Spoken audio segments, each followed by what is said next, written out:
पंचांग देखना सीखे तथा ज्योतिष पढ़ने चैनल में मैं आप लोगों को हार्दिक स्वागत करता हूं। साथियों, हमेशा की भांति आज भी हम लोग एक नई बात सीखने जा रहे हैं, जिसे ध्यान से देखें, सीखें और समझें, अपने मित्रों को भी बताएं।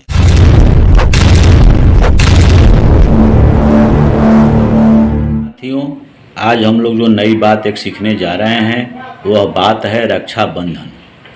आज हम लोग देख रहे हैं कि रक्षाबंधन पर संदेह पैदा हो गया है। कोई 11 तारीख को कहता है, कोई 12 को कहता है। इस संदेह के दूर करने के लिए हम लोग आज पंचांग के माध्यम से सीखने जा रहे हैं, समझने की कोशिश कर रहे हैं कि पंचांग में आखिर में रक्षाबंधन किस दिन दिया हुआ है और कैसे हम समझें कि 11 को रक्षाबंधन मनाएं कि 12 को मनाएं। आप जानते हैं, रक्षाबंधन भारतीय धर्म संस्कृति के अनुसार रक्षाबंधन का त्यौहार श्रावण मास की पूर्णिमा को मनाया जाता है। यह भाई बहन को स्नेह की डोर में बांधता है।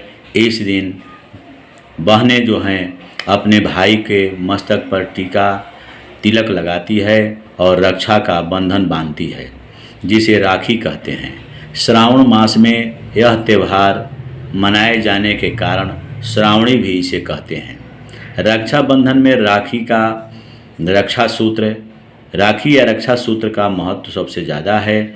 रक्षाबंधन में राखी कच्चे सूत या सस्ती वस्तु से लेकर रंगीन कलवा, रेशमी धागे या सोने चांदी जैसी महंगी वस्तु तक भी हो सकती है। रक्षा का महत्व सुरक्षा और बंधन का महत्व बाध्य है। इस दिन बहनें अपने भाई की तरक्की के लिए भगवान से कामना करती है, प्रार्थना करती है। इस प्रकार हम कह सकते हैं कि राखी का उद्देश्य भ्रातृ भावना और सहयोग का प्रतीक है। हम आज देखते हैं पंचांग के माध्यम से कि रक्षाबंधन कब है। तो हम लोग कोई भी पंचांग रखते हैं, उस पंचांग के श्रावण मास के शुक्ल पक्ष में चले जाएंगे। शुक्ल पक्ष के जो पूर्णिमा तिथि होता है उस दिन हमारा रक्षाबंधन का त्यौहार होता है। देखिए, श्रावण मास शुक्ल पक्ष है। इसमें इधर के पंक्ति में चले जाएंगे और यहाँ देखेंगे, यहाँ पर देखिए पंचमी पूर्णिमा लिखा हुआ है। पूर्णिमा जो है शुक्रवार को यहाँ पर दे रहा है, जबकि हम लोग को यहाँ देखना है कि पूर्णिमा जो है कब से कब तक रहता है। पहले देखिए चतुर्दशी है गुरुवार, जो दिन में 9:35 तक रहता है। यानी चतुर्दशी 9:35 पर समाप्त हो जाएगा। उसके बाद पूर्णिमा का प्रारंभ हो जाएगा। आगे देखें, पूर्णिमा जो 15 लिखा हुआ है शुक्रवार, यहाँ पर 7:16 दिया हुआ है और प्रातः में ही 5:08 यहाँ दिया हुआ है। तो इसको समझने के लिए हमारे कुछ ऐसे ब्राह्मण भाई हैं जो इसको नहीं समझ पाते हैं, तो उसे मैं क्लियर कर देता हूँ। 9:35 गुरुवार को पूर्णिमा का प्रारंभ हो जा रहा है। उसके बाद सुबह में प्रातः 7:16 पर हमारा पूर्णिमा की समाप्ति शुक्रवार को हो जाती है। उसके बाद पुनः हमारा प्रतिपदा तिथि एकम तिथि का प्रारंभ होता है, जो शनिवार को 5:08 तक रहेगा, जो प्रतिपदा तिथि रहेगा।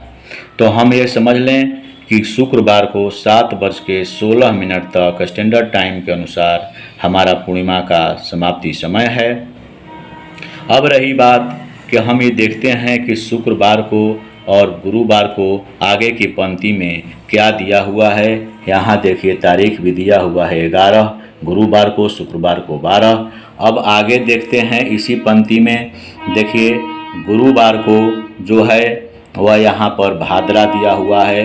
भाद्रा 10:12 उपरांत दिन में 9:35 यानी 9:35 में भाद्रा का प्रारंभ हो जाता है और इतना 37:18 के पहले जावत माने पहले, उपरांत मीन्स बाद में 8:25 रात में ख़त्म होता है। यानी 9:35 सुबह में प्रारंभ होता है भाद्रा और 8:25 रात्रि में ख़त्म होता है।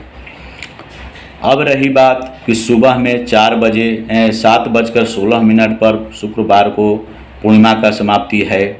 उसके बारे में विशेष तौर से हम लोग आगे भी देखेंगे। यहाँ भी देखिए पंक्ति में भी दिया हुआ है वार्तायाम पूर्णिमाम। यहाँ देखिए रक्षाबंधन राखी लिखा हुआ है। इसको क्लियर करने के लिए हम लोग थोड़ा सा आगे चलते हैं। इसी पंचांग में क्लियर भी दिया हुआ है। जो हमारे कुछ भाई ऐसे हैं जो इसको समझ नहीं पा रहे हैं, उसको समझने के लिए हमारे पास पंचांग में ही सारी बातें दी हुई है, तो उसको समझें हम लोग। यहाँ पर रक्षाबंधन, यहाँ देखिए रक्षाबंधन लिखा हुआ है। ये संस्कृत में लिखा हुआ है, शायद बहुत लोग नहीं समझ पाएंगे। अर्थ रक्षाबंधनम ये सब जो दिया हुआ है इसको छोड़ दीजिए, आप लोग नहीं समझ पाएंगे। तो यहाँ देखिए हिंदी में भी दिया हुआ है, श्रावण शुक्ल पूर्णिमा को सूर्योदय से 3 मुहूर्त से अधिक व्याप्त तिथि में भाद्रा रहित अपराह्न तथा प्रदोष काल में रक्षाबंधन करना चाहिए। यानी 3 मुहूर्त की प्राप्ति हमें जिस सूर्योदय जब हुआ है जिस पूर्णिमा की तिथि में, तो उस दिन 3 मुहूर्त कम से कम होना चाहिए। ये भी हम ध्यान देते हैं कि अपराह्न काल या प्रदोष काल में, सायं काल में रक्षाबंधन का पर्व मनाया जाता है। यदि सूर्योदय काल में पूर्णिमा तिथि 3 मुहूर्त से कम हो, पूर्णिमा तिथि 3 मुहूर्त से कम हो, अधिक व्याप्त तिथि में, यहाँ देखें फिर से, अधिक व्याप्त तिथि में भाद्रा रहित अपराह्न काल एवं प्रदोष काल में रक्षाबंधन करना चाहिए। यदि सूर्योदय काल में से पूर्णिमा तिथि जो है 3 मुहूर्त से कम हो तो पूर्व दिन भाद्रा रहित, भाद्रा नहीं होना चाहिए, उस समय प्रदोष कालादि में रक्षाबंधन करना चाहिए। अब आगे देखें,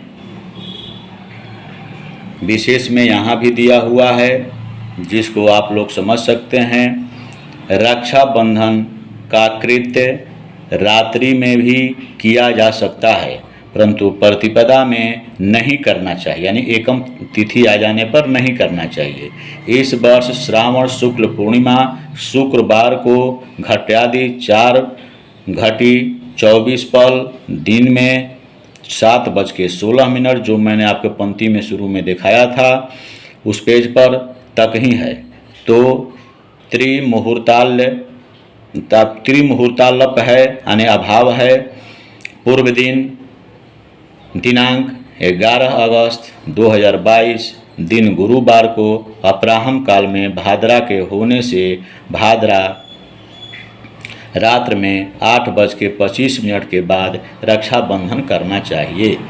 ये हमें रक्षाबंधन क्लियर हो गया कि 11 तारीख को ही करेंगे, क्योंकि भाद्रा की समाप्ति 8:25 पर रात में हो रही है। उसके बाद हम लोग रक्षाबंधन मनाएंगे 7:16 शुक्रवार को, समय 7:16 जो शुक्रवार का समय तक सुबह में जो पूर्णिमा है उस समय 3 मुहूर्त नहीं आ रहे हैं, जिसके कारण हमें रक्षाबंधन जो है हमें 11 तारीख को ही कर लेना उचित होगा। साथियों, वीडियो अच्छा लगा हो तो लाइक करें, शेयर करें तथा सब्सक्राइब करें। धन्यवाद।